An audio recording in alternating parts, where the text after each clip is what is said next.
प्राणी जगत में मानव प्राणी ही एक ऐसा प्राणी है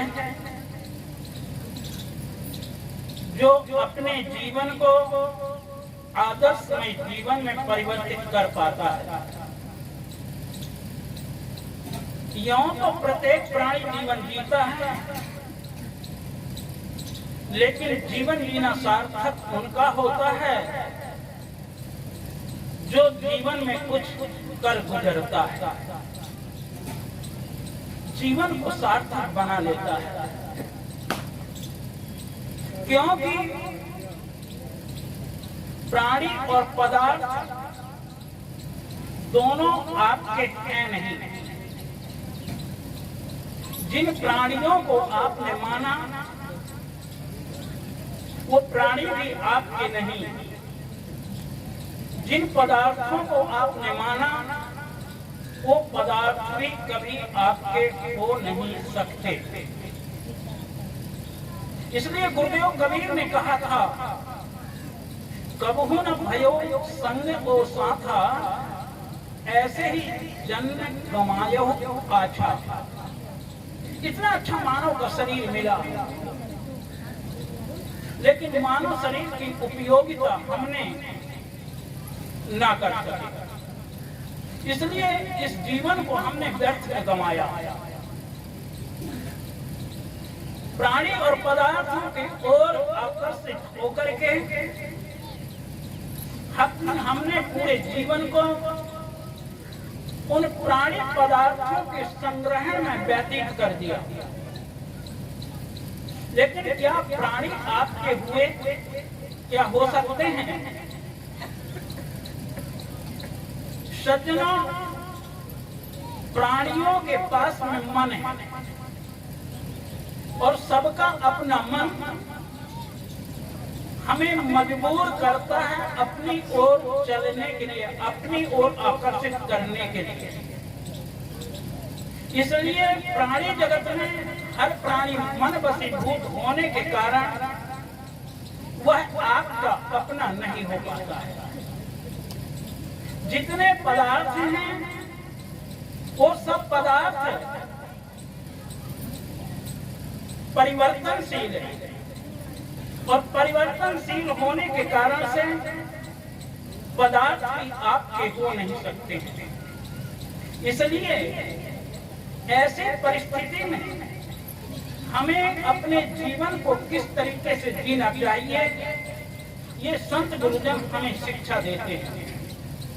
क्योंकि प्राणी और पदार्थों के बगैर हमारा जीवन एक अधूरा जीवन हो जाता है। हम प्राणी जगत में रहते हैं, इसलिए प्राणियों के साथ में व्यवहार करना होता है, लेकिन व्यवहार करने की एक कला होती है। यदि जीवन में कला है तो आपका भला है, और यदि जीवन में कला नहीं तो आपका भला भी नहीं हो सकता है। तो वो कला हम कैसे मालूम करें, कला को कैसे समझें?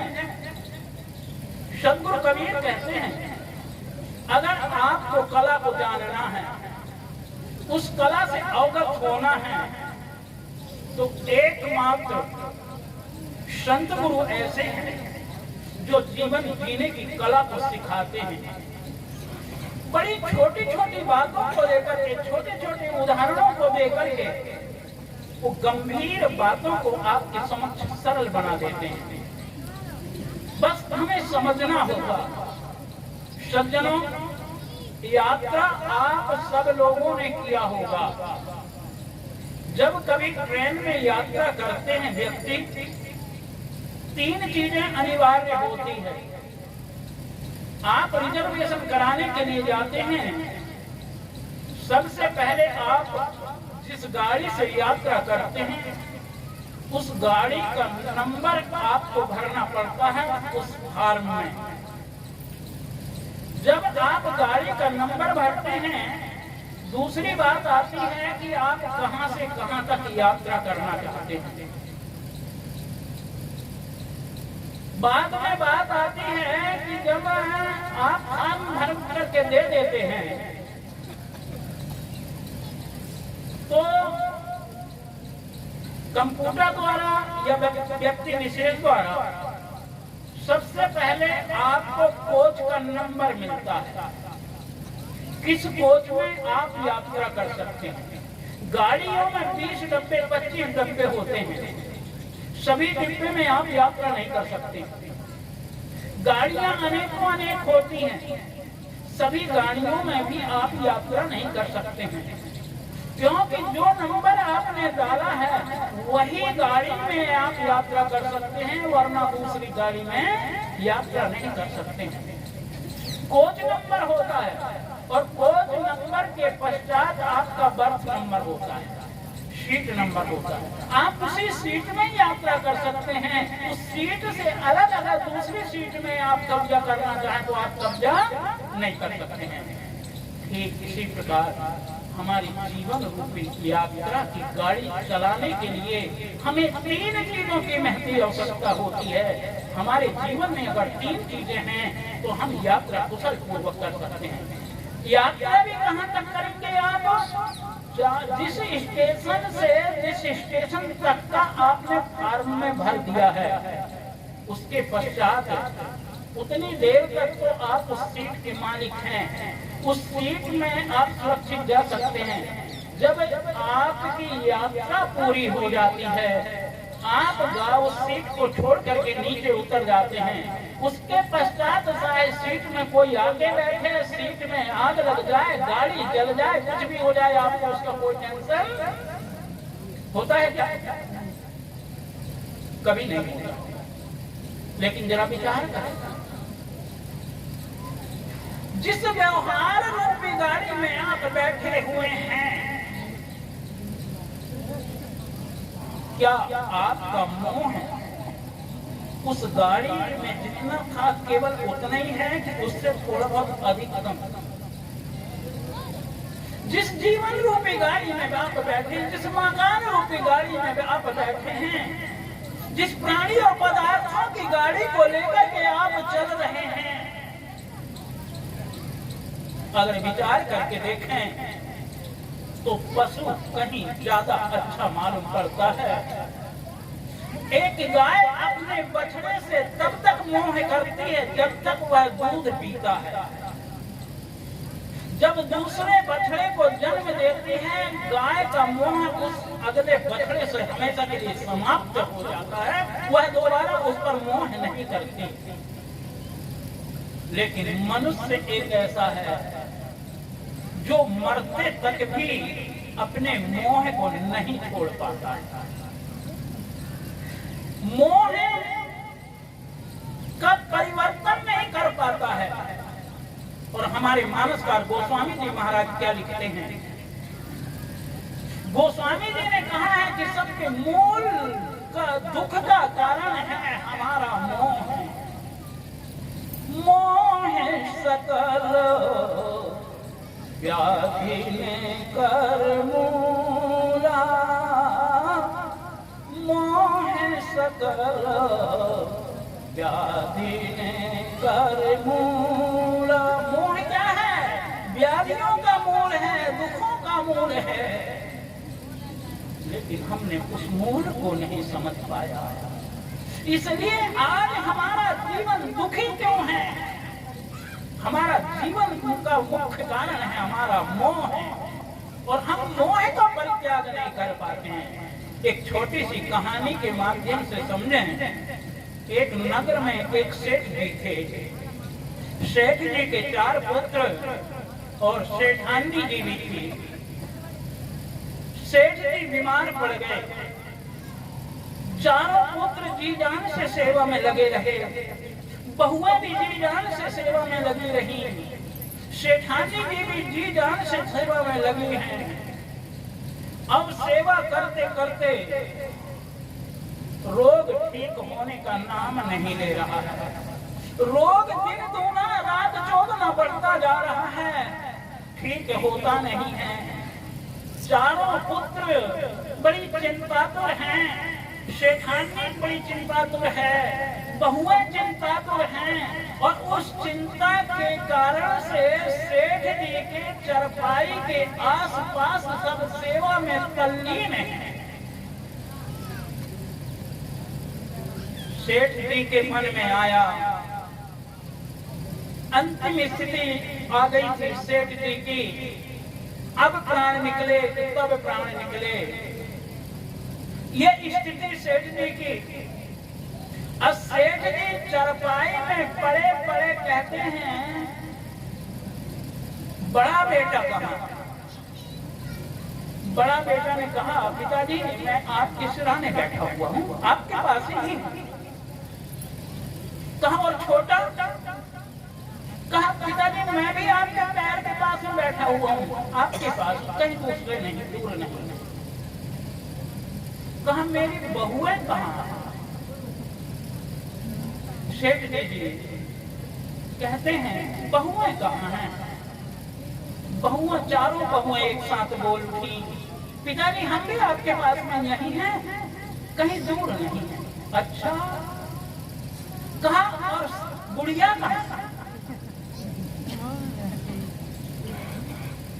गुड़िया बोली, कहा मैं भी यही आपके पास में हूँ, कहीं दूर नहीं। अरे मूर्खों, सब यहीं के यहीं बैठे तो दुकान में क्या है? दुकान किसके हवाले कर दी? सेठ जी मरने जा रहे हैं, याद किसकी आ रही है? आप कहते हो अंत समय में राम राम बोलो बेटा, राम राम बोलो, राम राम कहो, याद क्या आता है? याद तो आता हमें काम, राम याद आए भी कैसे?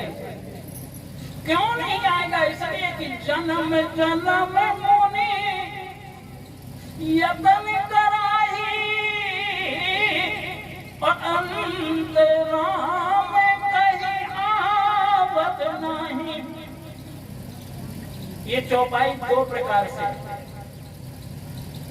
गोरखपुर गीता प्रेस की रामायण में आता है अंत राम कहीं आवत नहीं,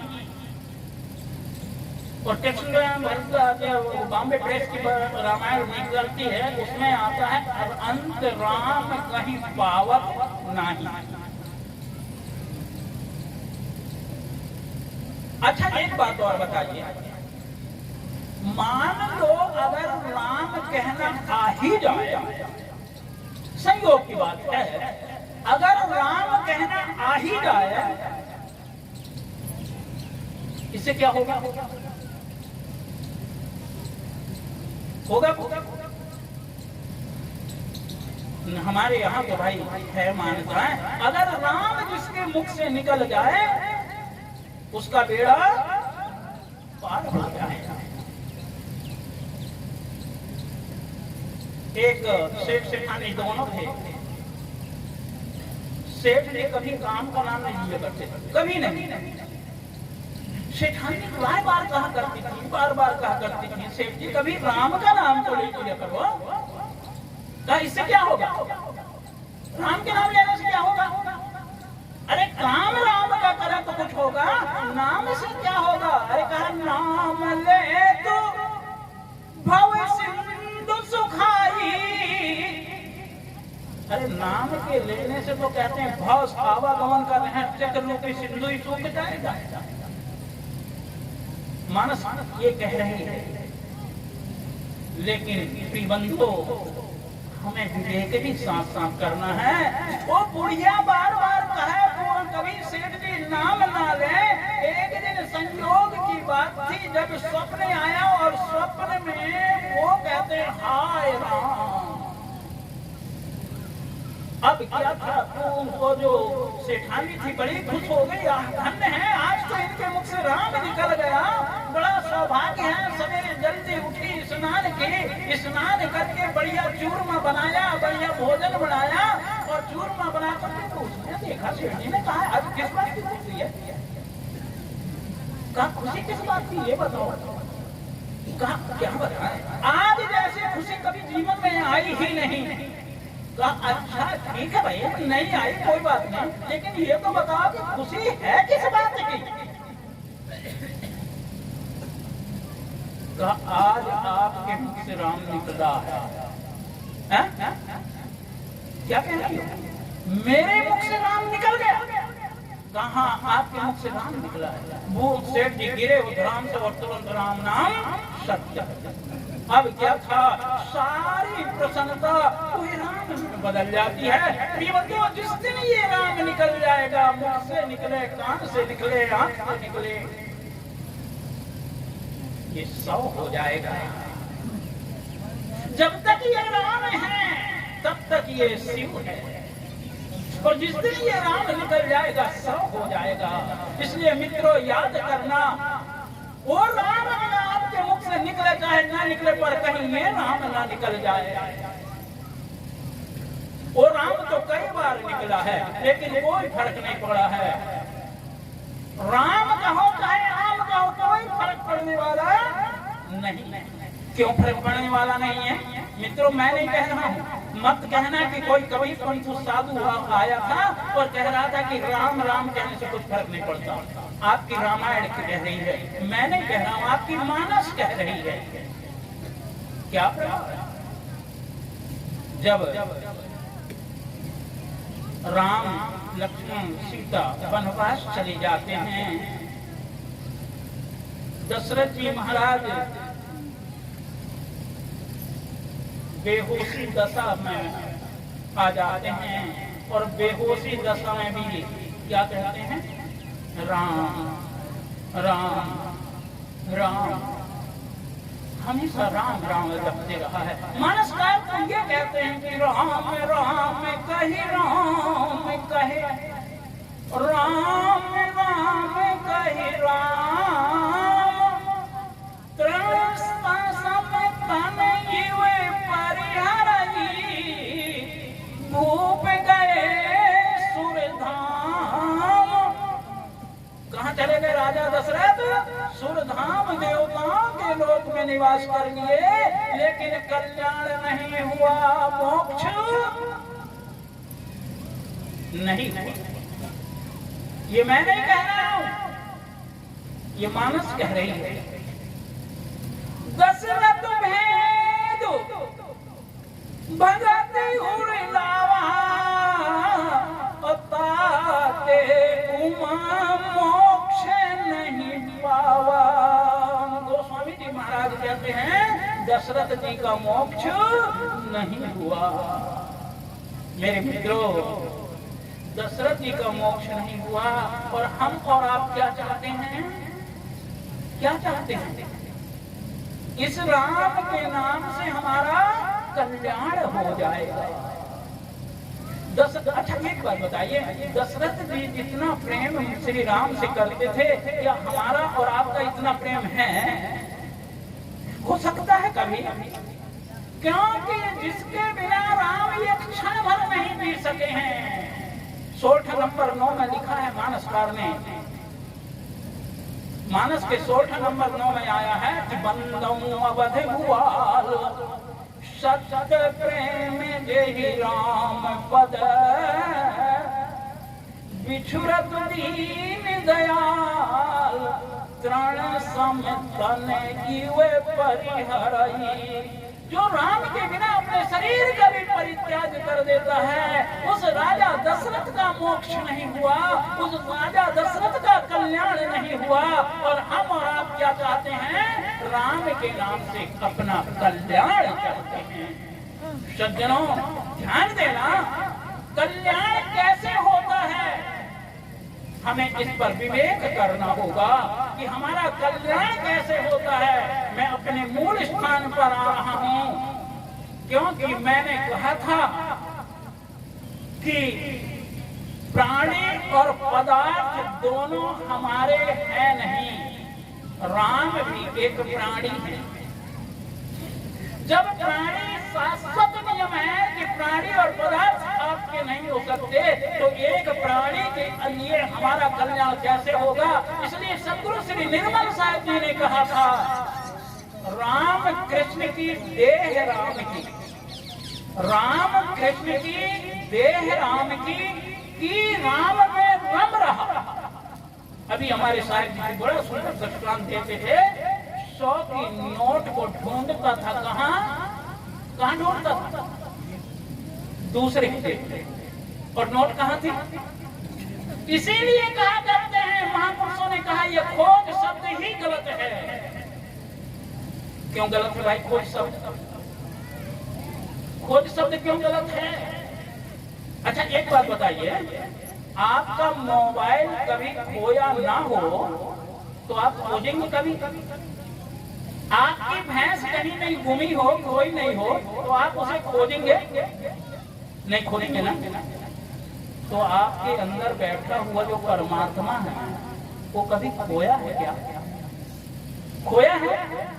नहीं खोया। फिर मंदिर मस्जिद में जाकर के मत्था पकड़ते क्यों? तीर्थ व्रत में जाके रगड़ते क्यों हो मत्था? क्यों खोज कर रहे हो वहाँ की तीर्थ में मिल जाएगा, कि व्रत में मिल जाएगा, कि मंदिर में मिल जाएगा, कि मस्जिद में मिल जाएगा, कि गुरुद्वारा में मिल जाएगा? मिलेगा क्यों? कि वस्तु है ही नहीं। इसलिए भगवान दास, डॉक्टर भगवान दास ने कहा था, ईश्वर को जो खोजते सुनो हमारी बात, खोजन को कुछ काम नहीं, तुम ही हो वह तात, जो कभी खोयो नहीं ताही खोजत के वो बुलात, ऐसो नर भ्रम में पड़ो तो बार बार पछताता।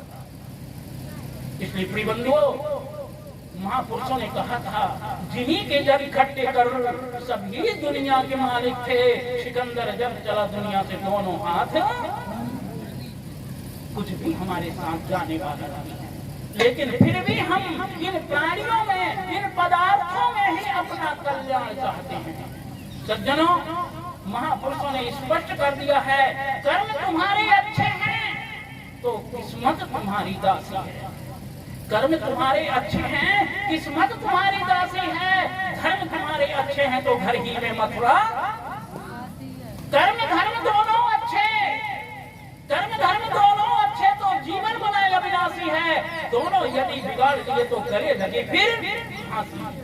दुनिया की कोई ताकत नहीं है अगर तुमने अपने कर्मों को बिगाड़ा है। ना राम सुधार सकता, ना कृष्ण सुधार सकता, ना शिव सुधार सकता, ना ब्रह्मा सुधार सकता, ना दुनिया की कोई ताकत तुम्हारे कर्म को नहीं सुधार पाएगी। इसलिए मेरे प्रिय बंधुओं, कर्म हमारे हमें दुख देते कि ई से हमें दुख देते हैं भाई, और कर्म हमारे तो ई से कहां और ई से कहां तो कर्म बताई। एक मयान में दो तलवार, देखी सुनी न कान। मित्रों, इसलिए हमें विचार करना है और विचार करके अपने जीवन में एक आदर्शता प्राप्त करनी है। इसलिए हम प्राणी पदार्थों से अपने तरफ से मोह हटा करके अपने स्वरूप के तरफ में, अपनी अंतरात्मा के तरफ में प्रगति को लौटाए। इसलिए मानसकार ने कहा था, लोगों ने अर्थ का अनर्थ कर दिया है, लेकिन मानसकार ने कहा था, उल्टा नाम जपत जप जाना। अरे नाम नहीं, काम ही उलट दिया था उन्होंने, क्योंकि अभी तक रत्नाकर डाकू था। लेकिन आज क्या हो गया? आज अहिंसावादी बन गया है। जो हिंसावादी है वो अहिंसावादी बन गया है। जो मोह में फंसा हुआ था वो बैरागी हो गया है, अपने कर्म को उलट चुका है। और कर्म उलटने के कारण से वाल्मीकि उल्टा नाम जपत जप जाना, वाल्मीकि भय ब्रह्म क्या? एक बात और बता दूंगा आपको, क्षमा चाहूंगा। ब्रह्म कोई वस्तु नहीं। ब्रह्म कहते किसे हैं? ब्रह्म कहते हैं बड़े। ब्रह्मात्मा ब्रह्म जो अपने आचरण को संपन्न करके ऊपर उठ जाए, उसका नाम है ब्रह्म। और यही कारण है, समय मेरा इनकार कर रहा है, बस 1 मिनट का समय लूंगा। हमारे जो वशिष्ठ जी हैं, वैश्या का पुत्र, वो भी बड़ा श्रेष्ठ बन पाया। क्यों? कि आचरण के कारण से। हमारे व्यास जी धीमर का पुत्र, वो भी श्रेष्ठ बन पाया था। किसके कारण से? आचरण के कारण से।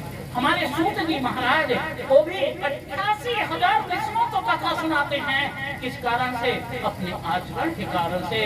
इसलिए प्रिय बंधुओं, जब तुम्हारे आचरण श्रेष्ठ हो जाते हैं, जब तुम्हारा पद ठीक हो जाता है, जब तुम उस पद को प्राप्त कर लेते हो, आचरण को कर लेते हो, तब आप ही श्रेष्ठ हो जाते हो, कोई दूसरा नहीं। इसलिए अपने आचरणों पर ध्यान दे करके हमें अपने जीवन को आगे बढ़ाना चाहिए। इसी में हमारा हित होगा और इसी में कल्याण। आप लोगों ने बड़े ध्यानपूर्वक मुझे सुना, इसके लिए मैं आप लोगों का बहुत बहुत आभारी हूँ। समय कर रहा इनकार है और सबके हृदय में बैठे हुए उस परम तत्व को मेरा नमस्कार है। सर्वे भवन्तु सुखिनः, सर्वे सन्तु निरामयाः, सर्वे भद्राणि पश्यन्तु मा कश्चित् दुःखभाग् भवेत्।